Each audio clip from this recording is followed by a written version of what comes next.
AB Promotions. That's right. Get out the way. This is strictly for my people. Okay? Hey. B. What's good? Like I said before, this is strictly for my people. This is not the most exciting information out here, but this is for the people that want to hear it. You feel me? Like, this is what we doing. Okay? There's nothing more to it. Shout out to the Reacts family. You know what I mean? Yeah. So many things I want to say, but like we could be going into a whole lot of the debauchery, right?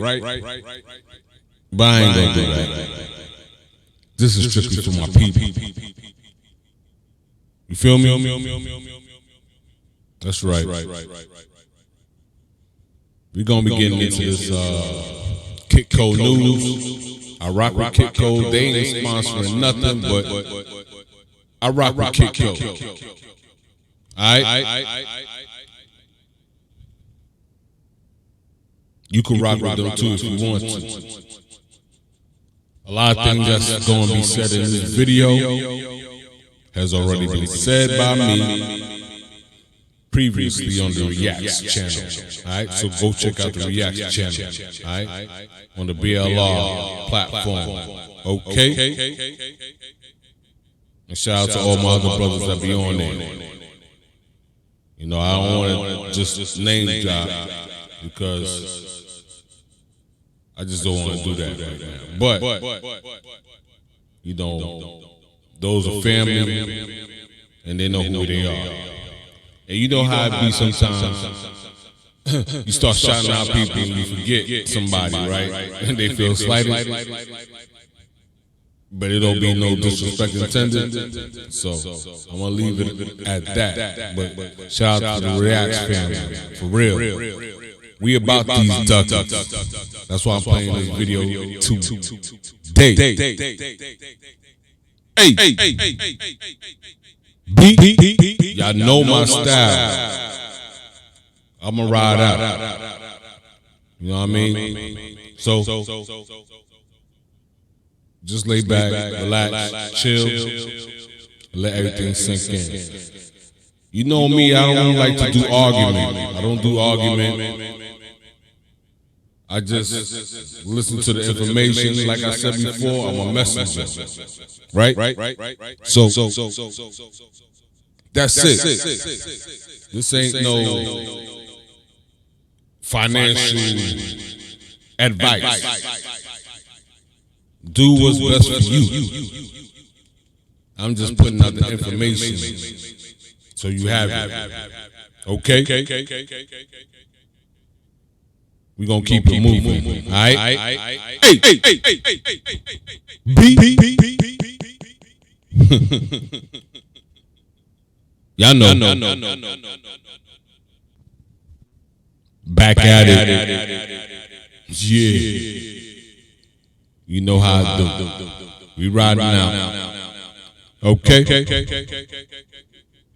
We're going to get into it. This Kick Code information can probably help you guys maneuver into some financial gains. But like I said before, this ain't no I'm not. Do this at your own will. You know what I mean? At your own discretion. Do it to your own ability. But like I said before, you see the pic. All right? Let's go. Large amounts in this life, one thing counts. In the bank, large amounts. In this life, one thing counts. That's right. The bank, large amounts. In this life, one thing counts. In the bank, large amounts. In this life, right. one thing counts. Like you. The bank, large amounts. In this life, one thing counts. In the bank, large amounts. But you get it. In this life, one thing counts. In the bank, large amounts. In this life, I like one thing counts. smooth. In the bank, large amounts. In this life, one thing counts. In the bank, large amounts. In this life, one thing counts. But you get the point. Large amounts. In this life, one thing counts. One thing. The bank, large amounts. Absolutely. In this life, one thing counts. Boy. The bank, large amounts. Let's do it. In this life, one thing counts. In the bank, large amounts. In this life, one thing counts. In the bank, large amounts. In this life, one thing counts. In the bank, large amounts. In this life, one thing counts. In the bank, large amounts. In this life, one thing counts. In the bank, In the bank. large amounts. That's what you need. One thing counts. In the We're gonna break bank, everything down large amounts. In this life, today. one thing counts. In the Do everything to your ability. You know what I mean? You don't have to start off big. Start where you at. And keep going. This life, one thing counts. The bank, large amounts. Boy. This life, one thing counts. Yeah. The bank, large amounts. In this life, Right. one thing counts. In the bank, large amounts. In this life, one thing counts. This is for my people. The bank, large amounts.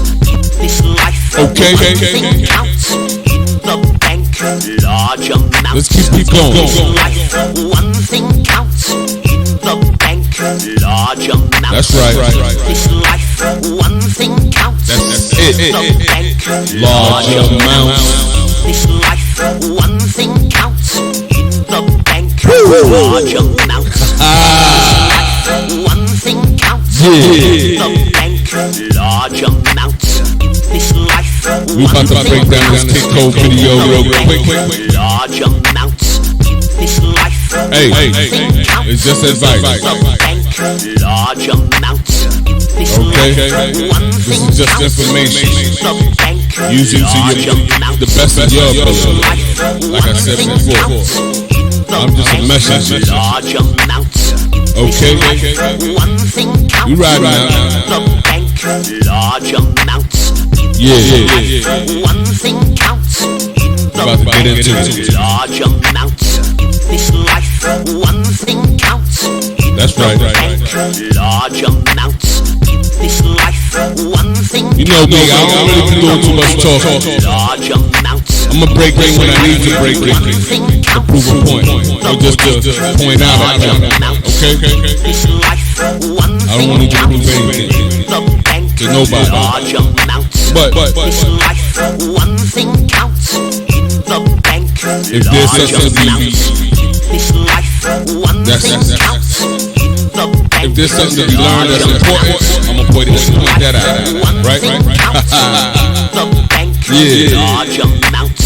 In this life, one thing counts. In the bank, large amounts. That's right. We're about to get into it. I'll break in when I need to. Hey.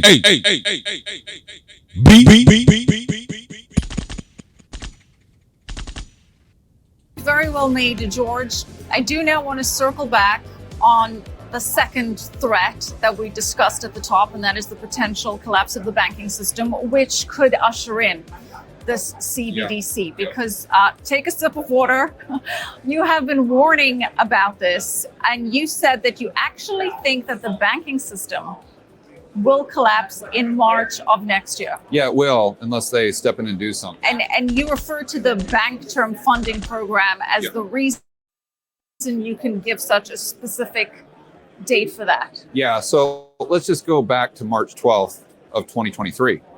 So that was Silicon Valley Bank, that was First Republic, that was Signature Bank, and what most people forget, a big one out there, Credit Suisse, right? In fact, their central bank or their central authorities just came out and said how systemically important Credit Suisse actually was, and if they would not have bailed them out, that would have created like a GFC type of scenario. Those were their words, not mine, right? So we have to go back to that date and ask ourselves, what would have happened if the Fed would not have stepped in? If they would have said, you know what, we've found religion and we're just going to let the free market do its work. We're going to let Schumpeter's creative destruction take over. What would have happened to the banking system? I think the majority of your viewers that are watching this right now would say, well, George, in that case, yeah, I mean, the system probably would have collapsed. We probably would have had a GFC 2.0. Okay, fine. And by the way, I'd like to remind all your viewers that if you look at the assets on the balance sheet or the size of the balance sheets, we actually had more banking failures in 2023 than we had in 2008. So I don't know how people can say that wasn't a crisis, right? Or that we're somehow over the crisis, like a nothing burger. How do you figure? We had more banking failures. You mean that were prevented by being saved by the Fed, the FDIC being prevented by absolute banking. If you look at the total assets, the size of the balance sheets that went bust in 2023, even when you adjust for inflation, that exceeded the level that we saw in 2008. So how that wasn't a banking crisis, I don't know. But let's just assume for a moment, like we said, that the Fed would not have done anything. You're telling me that we would not have seen the exact same systemic risk that we saw during the GFC 1.0? Absolutely we would have. And I think that would be the base case for most people watching this. But what they don't realize is that program technically is only temporary. It ends March 11th of 2024. So people might say, oh, George, well, that's fine, but now this banking crisis is behind us. So even if it ends, we've got nothing to worry about. Well, that's where you're wrong, because you need to look at the utilization. Going back to March of 2023, the utilization of that BTFP went up to, call it, I don't have the chart in front of me, but it was right around $65 billion. Okay, so now everyone thinks that we're past that point where the Fed came in and solved all the problems, and now there's no more banking crisis that we need to worry about. But if you look at the BTFP, now it's up to 108 billion as far as the utilization. So the utilization is almost twice as much today as we speak than it was during the height of the banking crisis in March of 2023. So my point there is, if it's being utilized more and more and more, that means that there's a lot more risk within the system. So if you just rug pull that BTFP, you're going to have the exact same scenario you would have had in March if the Fed would have rolled it out to begin with. So why? Hold on. AI and robotics have modernized factories, but a strong cybersecurity strategy. I'm going to bring that back. I apologize. I'm going to bring that back. I was trying to get this point across. So hold on. We back at it? Are we back at it? Okay. Let me make sure. All right? Make sure we back at it.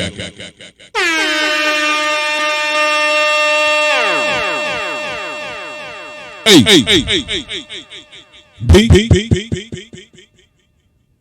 We're going to do it again. Hey, I'm not perfect. You know what I'm saying? I make mistakes.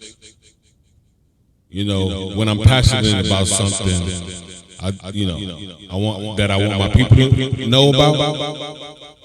You know, and I'm eager, and I'm hasty.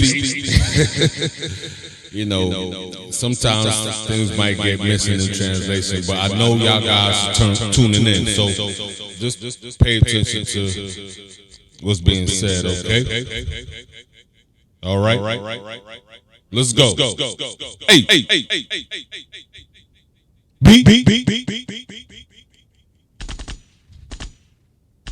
More banking crisis that we need to worry about.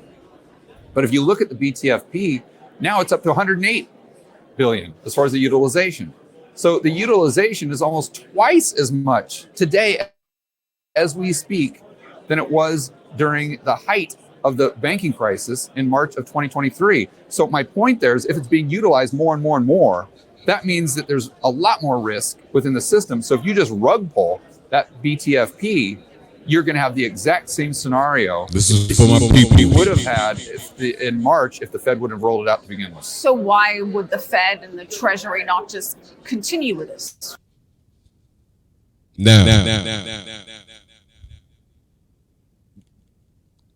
oh boy, he's right. As far as there being, if there was a rug pull, a lot of people would be in trouble. Okay. This is where your savings come in. If you got a savings cushion and you leveraged it, you should be okay. Especially if you mastered leveraging money. Because that's what we should be doing. All of us should be doing. I said this before on React's channel. Shout out to Black Light Revelations, okay? My brother Rob, he always talks about this on his channel. Go check out his multitude of channels. You know what I'm saying? But yeah, like that rug pull. If you are overextending, you're gonna have a problem. But we're gonna keep it. We're gonna keep it moving. All right. Let's go. Why would they not extend it? Well, let's think about what Jerome Powell is trying to do. Yes, he is trying to reduce liquidity in the markets to bring down inflation. He's trying to bring down inflation. He wants to be remembered as Paul Volcker. Now, I'm not They should have let those banks fail in March because that would have taken care of that. You took the words right out of my mouth. So let's think about what would have happened to the rate of inflation if he would have let those banks fail. Yeah. We would not have seen disinflation. We would have seen outright deflation, some proper deflation. We would have seen a 1930s type scenario. Now, I'm not saying this is what he wants to do or what he will do, but I'm saying this is something that people really need to think about. When they watch my videos, that's what I encourage them. They think that I make all these predictions, and I really don't. The main intention for me coming on Kitco News or doing my videos is just to warn people of the risks. Yeah. It's not really to make predictions and let them come to their own conclusions based on probabilities. There are no certainties. But if you're in Jerome Powell's shoes and you can't get the rate of inflation down to 2%, you know that these darn banks are creating all these currency units that are leading to aggregate demand, that are preventing you from being the next Paul Volcker and increasing the probability that history is going to remember you as the next Arthur Burns. So you know that you've got this switch right here, that all you have to do is, I'm going to flip that switch up, no more BTFP come March 12th of 2024, and you know that your inflation problem is gone. But replaced by what? Replaced by a banking crisis, which means what? Which surely means a recession, surely has broader ramifications. And surely means inflation. CBDC. Well, yes. Well, it surely means a CBDC. So there's that incentive layer on. When we were talking in March, Now, as far as the CDBC, I don't want to say predictions because, in my opinion, it's going to be sooner than later that we get it. A lot of people are not using cash anymore, right? And that would just be the next easiest way for people to, barter and trade. You know what I mean, with that CDBC. So we should be hedging against that also, because 9 times out of 10 that CDBC is coming. Pause. But we gonna keep it moving. We gonna rock out. All right. Let's go. I had several guests on the show that actually predicted or forecast or made us aware, like you do, of the possibility of a consolidation of the banking sector which allows for a CBDC. Fewer banks there are, the closer you are to the Fed, the easier it is to implement a CBDC. Even if it's not the Fed balance sheet. Let's just assume that all the banks got absorbed by JP Morgan. So you've got the Fed and JP Morgan. Well, let's remember who owns the Fed. That would be JP Morgan, that would be the banks. Yeah. So if there's only one bank, then they own the Fed, right? The banks own the Fed? Absolutely. Yeah, the Fed technically is a private corporation, Right. and they have shareholders. Yeah. And the shareholders are the banks. Real quick. That's a point that a lot of people don't understand, that the Federal Reserve is a private bank. Private. They don't get audited. They don't get none of that. They loan money to the government and the banks. That's the only thing they do, and they collect interest. And then they got the IRS to do the dirty work. But they are a private company like nothing federal is about the Federal Reserve. So, that's just for the people that don't know. And this is for my people. Okay? Hey. You know the rest. We're going to keep it rocking. We're going to keep it moving. All right? K-I-I. Keep it moving. All right? Let's go. That are within their network, in their system, right? So if there's only one bank left standing, then by definition, they own the Fed. So basically you have that Gauze bank type of scenario that we talked about earlier, which was the one bank in communist Russia that could not go bust. So whether that one ledger is on the Fed's balance sheet or JP Morgan's, it still doesn't matter for the average Joe and Jane. The net result is the exact same. So there is incentive for the Fed to stop funding this program, to stop the bank term funding program, to bring down inflation very, very quickly, reset the system in a way, cause the collapse of several banks, allowing for consolidation of banks, which takes us a step closer to implementing a CBDC, and even potentially engineering the crisis needed to implement a CBDC, saying, look what happens. Did y'all catch that? Did y'all catch that? This is for my people. Okay? They engineering things. Okay? Just to see how you gonna react. Okay? And if you're not putting yourself in positions to sustain yourself, you're gonna be in trouble. You hear me? I'm not preaching, I'm just saying. But we're gonna keep it moving. All right. You kept your money in the bank, they failed, but here we have a different system where you go directly to the Fed, which is what you were explaining earlier. Yeah, it checks a lot of their boxes. And again, that's not my prediction. My base case would be that the Fed will extend it, that they'll come out and say, okay, we're going to go ahead and extend this BTFP. But it's not 100%. I think that there's some serious incentives as to why they wouldn't.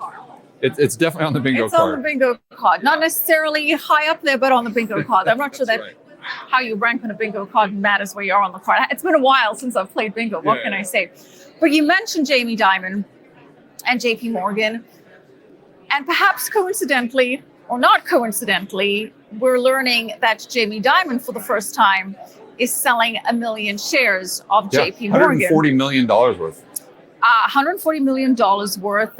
This is about, I think him and his family own 8.6 million shares. So this represents about a 12% stake of his overall holdings in JP Morgan. He has been using the ownership of his shares for several years as a vote of confidence in JP Morgan. In the SEC filing, they said that, this is no reflection on. Of course. What are they going to say, right? But what do you make of that? What do you make of the fact that, this is to happen in early next year? Because when you have that many shares, you got to say, advance when you're planning on selling them, and JP Morgan shares doing exceptionally well. What do you make of the fact that this timing sort of coincides? I think it's a huge red flag. I mean, I don't know how you could take it any other way, because let's just go through that thought experiment that Jamie Dimon is retiring and he wants to cash out some of his chips and whatnot. Okay, look, if you were very bullish on JP Morgan and the overall banking system, why would you sell those shares? Who cares if you're retiring? Wouldn't you still want the greatest return on your savings that you could possibly get? And if you felt that was the best risk reward, then why on earth would you sell? Arguably, just to play devil's advocate. That's a great point. Why is JP Morgan selling his shares?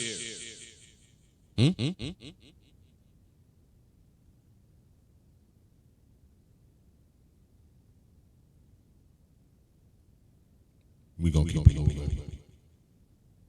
Okay. He needs the cash to buy his beautiful beachfront retirement home. Borrow against the shares. Then you don't have to pay taxes. Interest rates are higher. Now, I mentioned this in React, and he's gonna, because I watched this video. I watched this video already, but he's basically gonna say what I said in React's channel. Okay, he just said borrow against the shares.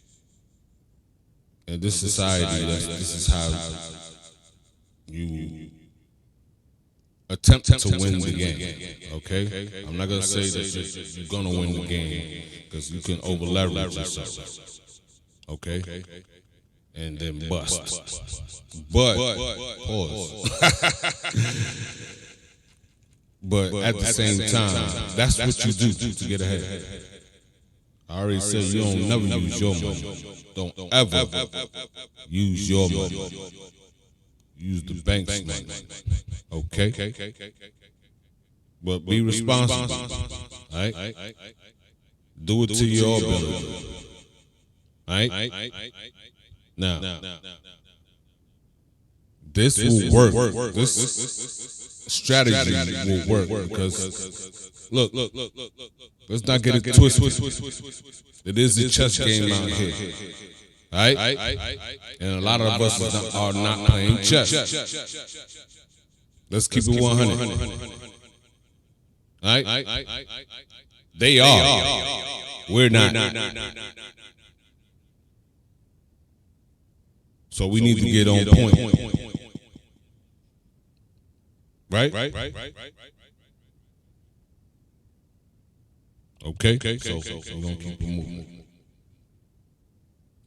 I'm not saying what he's going to use the cash to pay, for maybe not a house where you have some tax incentives. I don't know. Yeah, just borrow. That's what rich people do. Yeah. Is they borrow against their assets so they don't have to sell those assets and absorb the capital gains. So that would be my rebuttal. That would be the highest probable outcome, or the highest probable motivation behind him taking that action, if your devil's advocate case was actually the truth.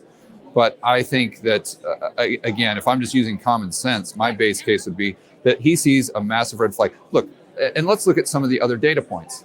We've got a curve that's massively inverted, for heaven's sakes. Yes, we've had a bear steepener as of the last, 2 or 3 months. But we still got the 10-year trading at, call it, 50 basis points under Fed funds? I mean, it's 40 basis points under reverse repo. That is a huge, huge sign that the health of the global economy is very, very poor right now, and it's getting worse. I mean, you look at what's going on in Europe. They're in absolute recession. You look at what's going on in China.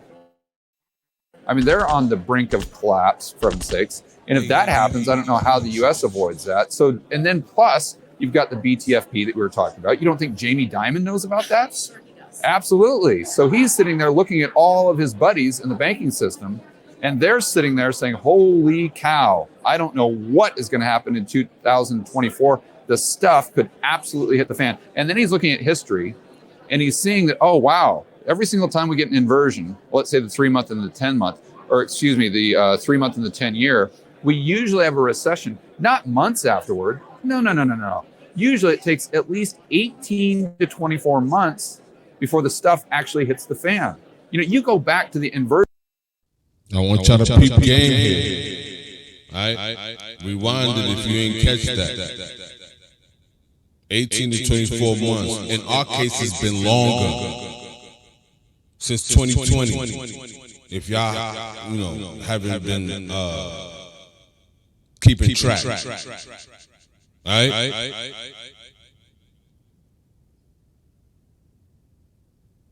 It's not a game. This is for my people. Okay? This is for my people. Hey.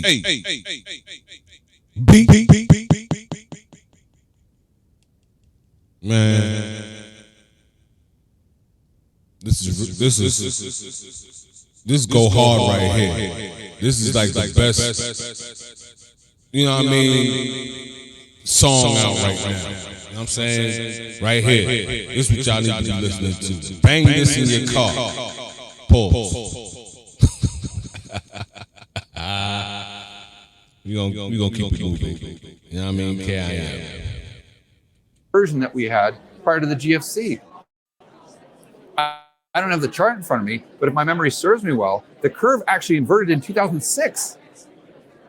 And we didn't have all that stuff happen until the middle, let's say, of 2008. This stuff never happens overnight. It always takes a long time to play out. So let's say 18 to 24 months.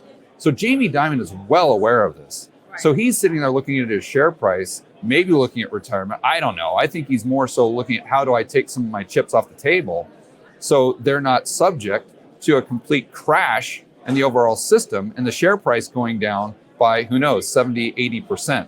I think that's more the incentive here. And even if that doesn't play out, he realizes that.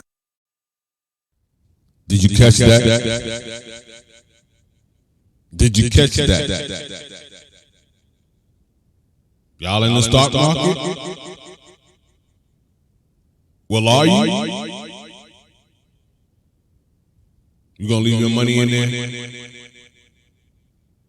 I'm not saying, you know, don't leave your money there. I'm just saying, are you gonna leave your money in there?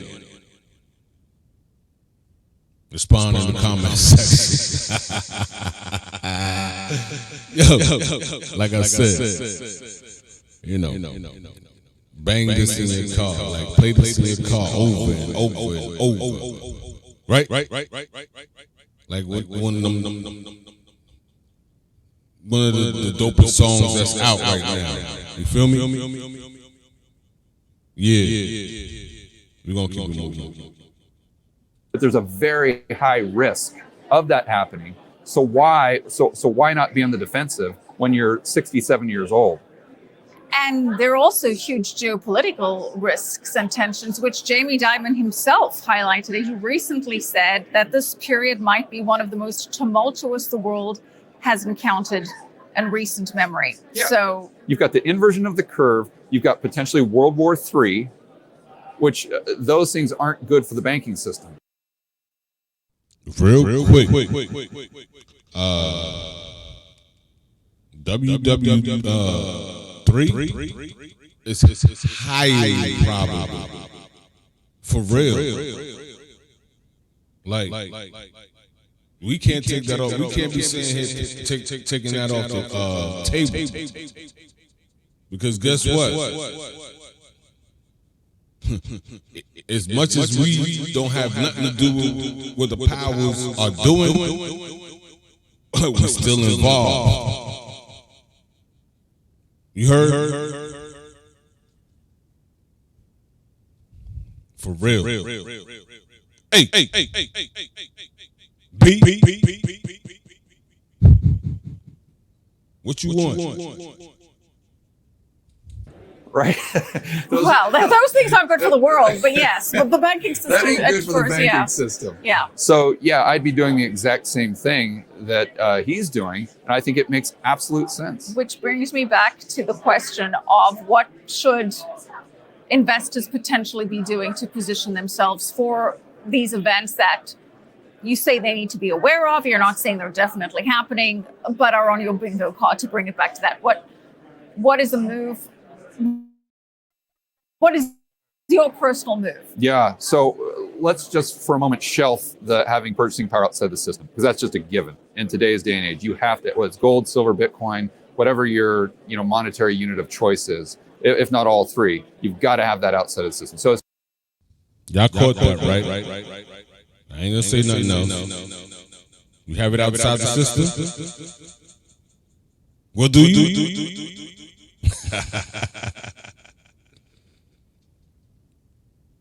Let's go. assuming someone has done that, then what I'm doing in my own personal portfolio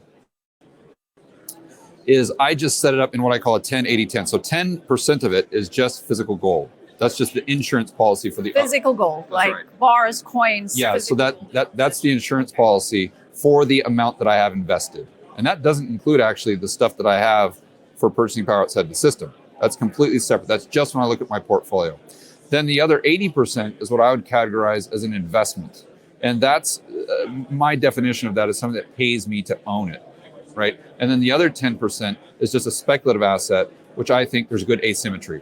So an example right now would be in fact, the personal portfolio that I have for my membership site. It's 10% gold, and it's 90% US treasuries. Short term though, that's very, very key. So when I say treasuries, a lot of people's head explode because they look at the rate of inflation. I completely agree with them that there's a lot of risk to the long end of the curve, a lot of interest rate risk. But when you're now, he's basically saying what I said on React channels as far as knowing how much interest you're paying on your money. You know what I'm saying? Like or whatever you borrow, right? And knowing how much interest you're gaining on investments. You know what I'm saying? Those are things that you kind of have to know. Like. They have calculators for that. You know what I mean? And I wasn't great at math at all. You know what I mean? So you can, use the calculator as your friend. You feel me? But you can figure these things out. It's not hard, right? So he's breaking down how he works his portfolio. But people game, because these are things that I said in the React channel. And I don't even know who this guy is. I just know that I utilize Kitco for my physical assets. You feel me? No, so yeah, this is a plug for Kitco. They not sponsoring anything. You know what I mean? For me, this is a company that I have trust in, so this is why I rock with them, and this is the news channel, right? So we gonna keep it moving, right? You're buying a 1-month treasury T-bill. When you're buying a 3-month T-bill, you don't really have any interest rate risk there, because even if you need that liquidity, you can just hold it to maturity, and you're getting paid 5.5%. So what I'm doing is I'm looking at the yield. CDs are paying not 5.5, but close to 5%. You see what I'm saying? There's different ways to get into this game of leverage. You know what I'm saying? But this is the key. You're gonna have to save money. You can't just. Nobody's gonna loan you money if you ain't got no money. You know what I'm saying? You can't be a broke motherfucker. You can't be broke. You gotta have money in the bank. In the bank, large amounts. Listen to my ride out session. You know what I mean? Shout out to Ludacris. Okay? Gotta have money in the bank. If you ain't got no money and credit, you're gonna be in trouble. And a lot of people think that they don't need credit. But credit is what's going to build your wealth.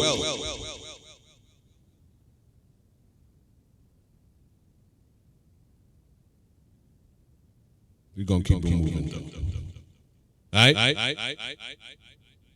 Yield curve, looking at history, and saying, okay, we've never had a soft or no landing before. So the likelihood that we have it now is very, very low. And when we do have the stuff hit the fan, usually what comes down, ironically, is something that I want to buy long-term, and that's commodities. Because I think that we're in a commodity super cycle. I think that almost everything that we talked about, whether it's a CBDC, what's a global elite, that leads to supply of commodities going down, which means the price goes up. So if I can get a temporary buying opportunity as a result of a crisis, recession, depression, whatever you want to call it, that's what I want to be set up to take advantage of. Did you catch that? Did you catch that? Are y'all ready for that scenario? You got some cash reserves set aside? If you do, y'all Gucci. All you gotta do is wait and pounce. 2024 ain't here yet. When it get here, we gonna see what it do. Okay, this is for my people. You hear? That's right. Hey. And I set that up through having that dry powder in those T-bills, which are massively liquid, and I'm getting paid 5.5% on. So you're not buying commodities now, you're waiting for the crash. You're waiting for... Another way to say it is I'm just waiting for the yield curve to play out, because that's what the average Joe and Jane can do. They don't have to have a PhD in economics. They don't have to know or follow any of this stuff. Just every single morning, every single weekend, just pull up a chart of the 10-year, pull up a chart of the 2-year. And when you see the 10-year yield go above the 2-year, or especially like Fed funds, and stay there for a period of time, then you know you're really close to the stuff hitting the fan, because the stuff always hits the fan after the curve uninverts. So you wait for the curve to uninvert, you see what happens, then you take action. Wait for the curve to invert, then uninvert. No. The curve's inverted right now. Okay, yeah. So you wait for the curve to uninvert, because historically, going back to 1950, the recession doesn't happen. The stock market doesn't crash or whatever until the curve is no longer inverted. Right, that 2-year period that we talked about between 2006 and 2008 as the indicator. Yeah, so and the curve usually inverts as a result of the Fed dropping rates, and they're doing that because they see a crisis. And that's usually when you have the major drop in the S&P 500 and commodity prices, sometimes even in gold. So you sit back, wait for the curve to uninvert, you see how it plays out, you wait to see what the central planners do, you wait for what the crisis is, then you evaluate, you see what gets cheap, then you take your dry powder in the form of T-bills, you cash that in, and oh, by the way, while you're waiting, you're getting 5.5%. And then you go ahead and buy what you want to buy long-term on the cheap. And there's, well, I guess no concern that you won't be able to sell those T-bills. There are no certainties, there are only probabilities, but if you couldn't sell your T-bills, that would be the least of your concerns, because we'd be living in caves eating canned goods, as Jim Rickards says. Right. Which brings you back to gold, arguably. T-bill and chill is your advice for 90%? Gold, gold, T-bill and chill, 10% in physical gold. Real quick. Rocks with Kitco. That's just me. You could get your bullion from whoever you feel comfortable. But a good rule of thumb is not to use your money to buy bullion. You use the bank's money to buy bullion. It's only wise to do so. Okay? It's only smart to do that. Right? You keep stacking. Right? You stack your money. You use the bank's money to make you rich. All right? We almost done with this vid. You know what I mean? Like, I just had to put this one out. Large amounts, okay? Large amounts. DUCKETTS. Yeah, we talking DUCKETTS. Okay. Shout out to Black Light. Shout out to TD Hip Hop for real. We talking duckets, motherfucker. The fuck y'all know about that? So zero exposure to equity markets right now. From absolutely, Not for me. yeah, completely out of the equity markets. Not even companies that would benefit from, from commodities soaring. You're going to wait to get into that market. Correct. Yeah, I'm just very content waiting and doing nothing. My favorite investor of all time was Jim Rogers. And the first time I ever heard of him, it was in the Market Wizards books. And one thing that he told Jack Schwager, as far as because Jack Schwager was looking for all these complex strategies that Jim Rogers would employ. And Jim looked at him and he said, well, basically all I do is I just sit and do nothing. We gonna leave it there, all right? We gonna get off Kick Code's channel, all right? Yeah, large amounts. That's what we do over here. All right, this is for my people. It's not the most exciting thing, but Brother Neely Fuller definitely spoke about the 9 areas of activity. This is just one of them. You know what I'm saying? Anyway, I'm gonna leave it at that. All right, we out. All right, peace. All right.